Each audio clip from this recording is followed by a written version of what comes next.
I am not a driver. I'm more of an engineer, a technician.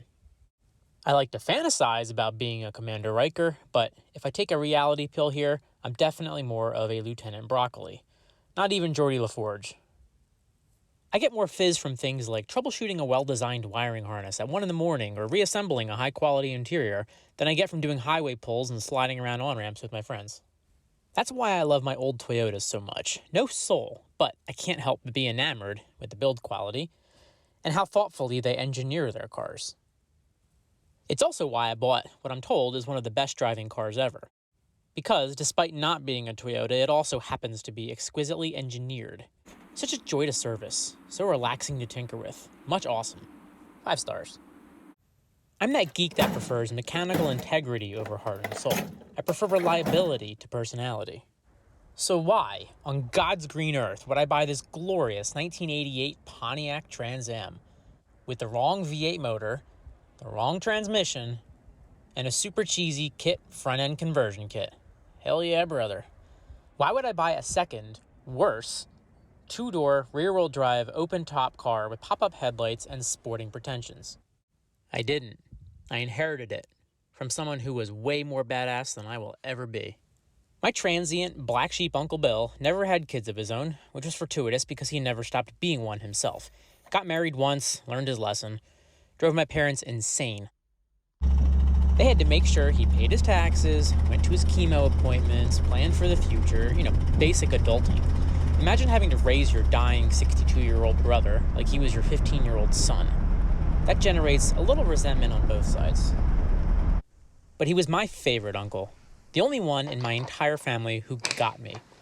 Everybody else in my East Coast bleeding heart liberal family thinks I'm a prepper gun nut because I own a few firearms. He bought me my first big rifle from a guy in a dumpy bar in Philly for $50. Didn't know what it was, but he thought I'd like it. Here. Don't tell your mom, okay? She'll kill me. Tough as nails, too. Spent the first half of his life breaking his back working in the family's failing tapestry mill, until that went under, and then he spent the last half getting up at 5 a.m. in all weather to put transmissions in tractor trailers. He was over 6 inches taller and 100 pounds heavier than me. This one time, he got jumped by 3 teenagers with baseball bats at an ATM in the city at night, and before he could put a .44 caliber lead ball in any of them, they got him with a Louisville slugger right to the back. He turned around, said, "Ow!" grabbed that poor kid's arm and ripped it out of the socket. They ran off and he went to the bar. Never called the police, too much paperwork. The bartender called it in for him, and they found the kids in the hospital later that night. And yeah, you heard me. He carried an Italian reproduction Colt 1860 percussion revolver for protection. This other time, when he worked and lived at the mill, which was in Kensington, one of Philly's more working-class neighborhoods, there was a crack den next door, and they would toss bottles over the fence at his dogs. So one night, after a few beers, he had enough. He took this throwaway single-shot 12-gauge shotgun and went over and put a 12-gauge hollow point slug in the car parked out front. Spent the night in the drunk tank for that. But the crackheads moved out, so the innocent neighbor, whose car it actually was, wasn't even mad enough to press charges. Am I painting a picture here? I'm trying to paint a picture. I think I'm painting a picture. Despite my mom's best efforts, he didn't put up with chemo for long. He knew his expiration date was approaching, and he just wanted to feel sexy again, and he thought this car would do it. And I say that with a straight face. But hey, it's all about your target demographic. The quality of tail he was chasing usually did find this sexy, ironically or otherwise, and good for him. As one man to another, I'm glad he had his fun in this car.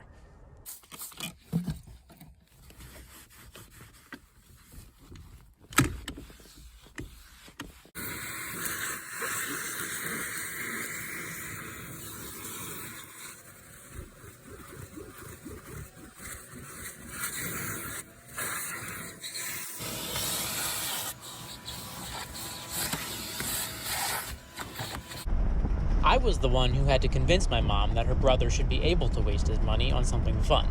Enjoy his last years. She kind of supervised his money and didn't want him wasting it on a crappy car, which this is, instead of chemo, which is what a mature adult would have saved it for. So, when he was killed out of nowhere this weekend in a double fatality motorcycle accident, obviously, the Trans Am needed a home.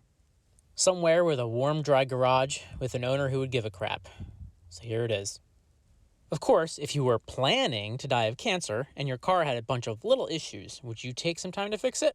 Hell no, brother. You've heard of driving a car until its wheels fall off? Well, he was planning to drive this car until his wheels fell off. I'll give you a little tour of the car and go over all the neglect I need to rectify. I know every nut and bolt on a modern front-wheel drive Toyota. I've been working on boring commuter cars for 15 years, but this is so different. I mean, it's got wheels and pistons and body panels, but engineering and technology-wise, it's on a different planet. Or more like a different epoch. The GM guys are going to laugh at the noob here, but I'm a pretty quick study, and it's definitely going to be a learning experience. I'll broaden my horizons a bit, though. Maybe I'll learn to like it. But then again, maybe not. Growing up with 90s Toyotas, there's things that just seem damaged to me, but I'm not 100% sure. I wasn't alive in 1988, but I think this is just how it is with cheap American cars from those days. I know Toyotas from that period aren't like this. Someone please let me know if this turn signal stalk is supposed to feel broken. I mean, it works fine. Here's the engine. It's the 305 tuned port injection with a 4-speed auto. It's 200 horsepower, okay? How do they get so few horsepower from a V8 motor?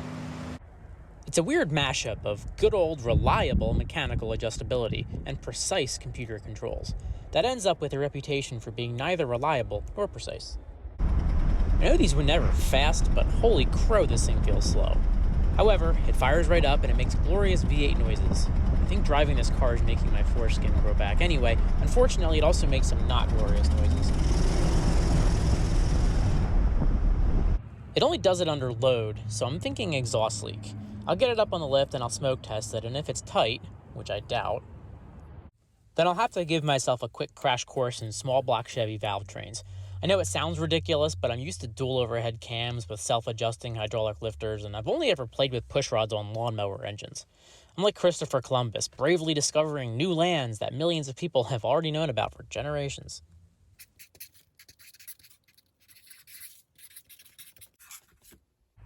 I'll also check the timing just to make sure it's not premature detonation. It's got a nasty rattle. Loose heat shield. Finally, something I am familiar with from the Toyota world. Whipping out my homemade smoke machine. I can't not know. The anticipation is killing me. Looks like both header gaskets are leaking pretty bad. I've named this one Patty, the other one is Selma.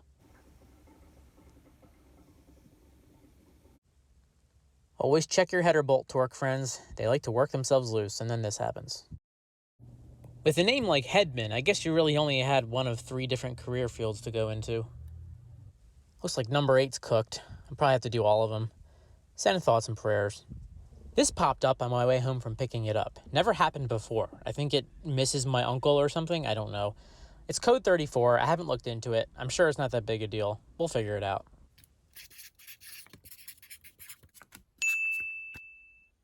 Attention F-body enthusiasts. Side-mounted battery terminals. Why? And look how close the positive terminal is to the shock tower. I know there's plastic protecting it, but that battery tie-down is missing, so if that shifts a few inches too many, that'll need fixing before the Firebird becomes an on-Firebird. Actually, I don't even think this is the right battery. What the hell?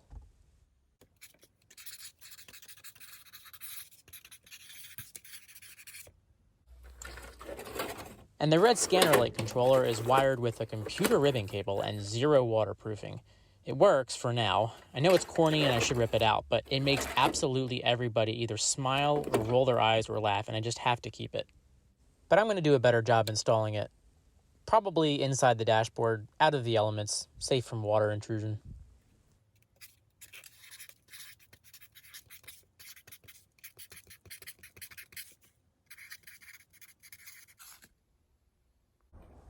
I imagine these relays are supposed to have a home. I imagine they're not supposed to be flopping around loose. I also imagine that someone watching this owns a stock Trans Am, and if you do and you know where they mount, I'll send you a hypothetical cookie. The belt is toast too. I don't even think I'd hit my kid with this belt. Problem is, I'm 5'6", and there's a couple kilometers between me and the engine. So, this may be unpleasant. I need some scaffolding.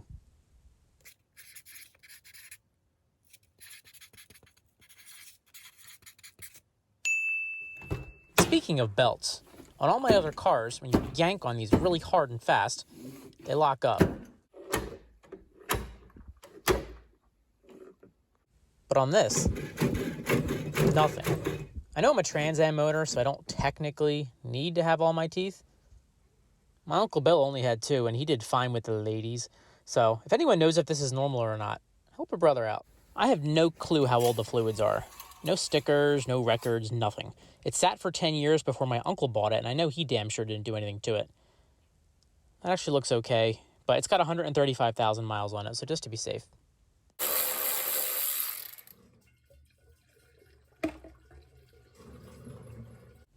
The tires are pretty much done. Not sure what to do with the wheels. Whatever color they're supposed to be, they aren't anymore. I'm probably going to rock them for now, but I'll need tires at least. I want the ones with the raised white letters. This car is not about sophistication or subtlety, so I'm going to indulge myself with tires. If anybody has recommendations for tires like that, I'd love to hear it. Not fixing the paint. It just adds personality, which I'm told I should appreciate. And I have no patience for bodywork. Besides, I have a sneaking suspicion it's not the original paint anyway. Coming around back here, the rear hatch mechanism doesn't reset. To close it, you got to push on this little receiver lever here to make the power mechanism reset.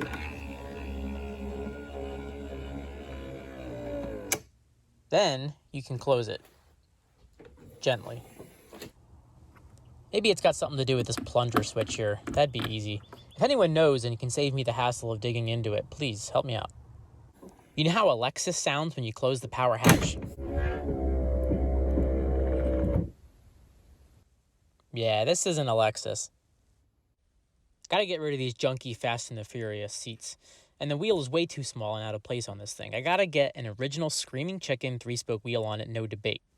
Regardless, the alignment is fine and the wheels are currently straight. So I gotta get the steering wheel off ASAP because the horn wire does not allow the wheel to be rotated on this piece of junk. The head unit has this problem where a song gets stuck in the RAM, I guess the car likes it, and then it just plays it over and over and over. I've got a very similar JVC in the Miata and it has the exact same problem. Listen.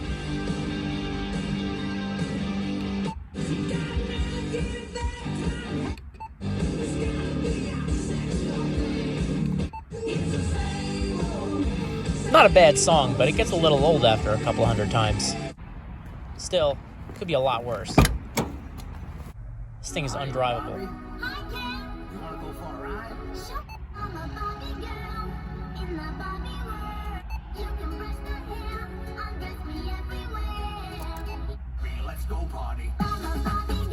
The Prindle stick is out of alignment. Drive is between D and N. Neutral is R. Reverse doesn't exist, and neither does park. I'm sure this is an easy fix, but I'll dig into that later. Until then, parallel parking this bitch is like playing Russian roulette. The ignition system seems to work okay, but parts are just so cheap. I'm going to get a cap, I got wires, and I got a rotor, and I got spark plugs, so I'm just going to do all of it since I don't know the service history on it. Hope for the best. So those are all the problems that I know of.